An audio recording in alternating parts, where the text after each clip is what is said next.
Hello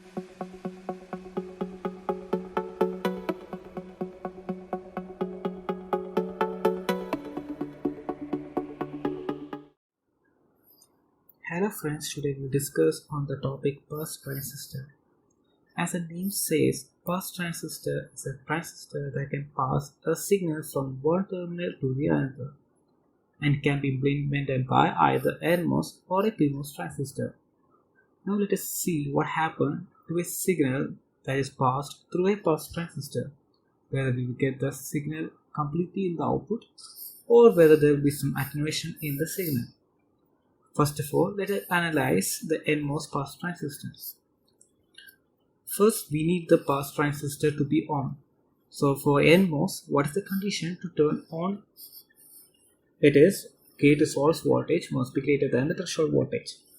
That is, VGS must be greater than or equal to VTN. So here, source voltage is output. So VG minus Vout must be greater than or equal to VTN. So here what is Vout then?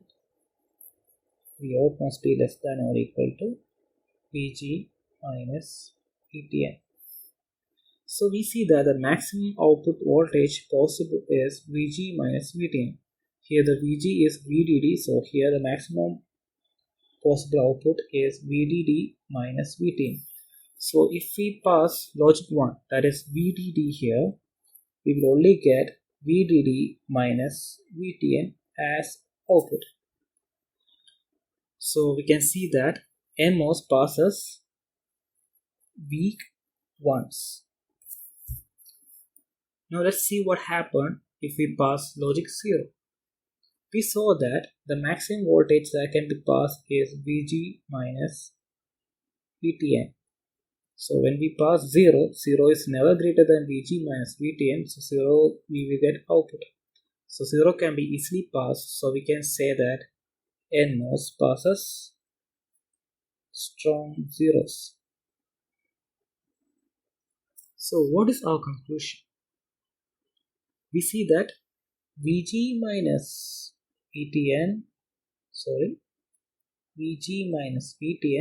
the maximum voltage. So what is the minimum? We said 0. Minimum voltage is whatever the voltage we are giving as input, if it is less than VG minus VTN. So we can come to a conclusion that for NMOS the output voltage will be minimum of V input and VG minus VTN.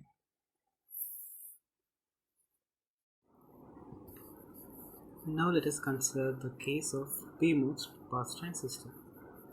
So what is the condition that PMOS transistor is on? The source to gate voltage must be greater than the threshold voltage. So VSG must be greater than or equal to modulus of VTP. VTP is the threshold voltage of PMOSFET. So what is VSG here?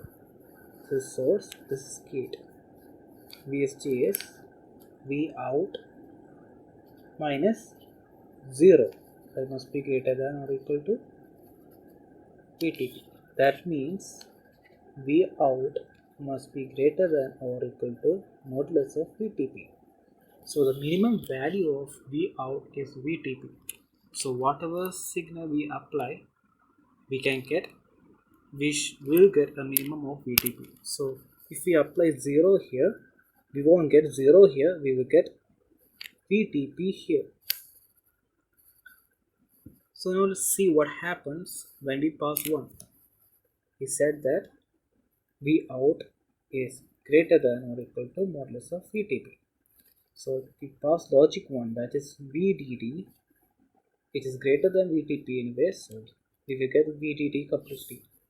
So we see that PMOS passes weak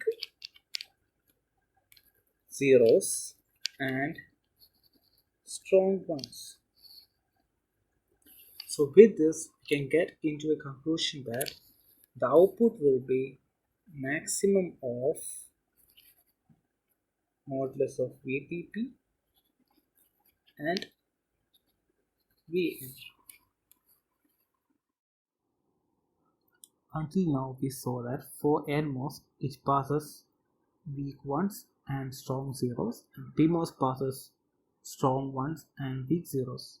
And we also find that to find the output voltage in NMOS, we just have to see what is minimum in Vin and Vg minus Vtn, and for PMOS we just have to see what is maximum voltage with respect to Vin and Vtp. So now let's see one example. Consider the circuit shown in the figure, and we have to find the voltages A, B and C, and it's also given that threshold voltage is 1 volt. So first we have to find what is Vg minus Vtn. Vg minus Vtn is equal to, here Vg is 5 volt, so Vg minus Vtn is 4 volt. So now let's see the first transistor. Here we are giving input as 5 volt, so what will be the output? It will be minimum of Vg minus Vtn and V input. So here V input is 5 volt and Vg minus Vtn is 5 minus 1 is equal to 4 volt. So A will be 4 volt. So now let's see the second transistor. Here the input will be A, that is 4 volt is the input, and again we are comparing what is minimum of input and Vg minus Vtn. So in the minimum of 4 and 4 is 4 itself. Similarly, the output of C will also be 4 volt. Now let's see another example. Similarly, we have to find voltages A, B and C given Vtn is equal to 1 volt. So let's see the first transistor. This is the first transistor. What is Vg minus Vtn here? Vg is 5 volt. So Vg minus Vtn is equal to 4 volt here. So what will be the output here? Minimum of Vg minus Vtn and the input voltage 5 volt. So minimum of 5, 4 is 4 volt. So the Vg of second transistor is 4 volt now. So what is Vg minus Vtn here? It is 3 volt.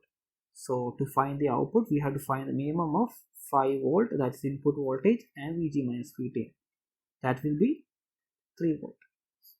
So the gate voltage of third transistor will become 3 volt. So Vg minus Vtn will become 2 volt. So what is minimum of 5 volt and 2 volt? That will be the output, that is 2 volt.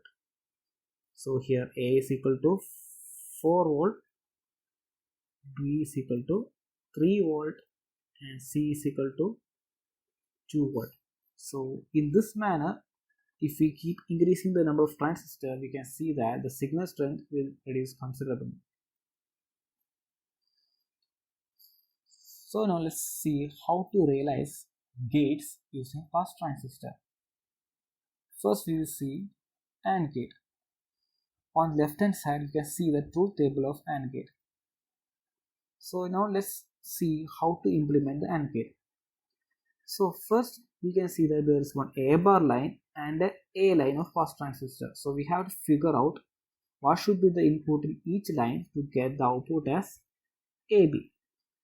So let us see A bar line first. So A bar means A is 0. So this is the case when A is 0.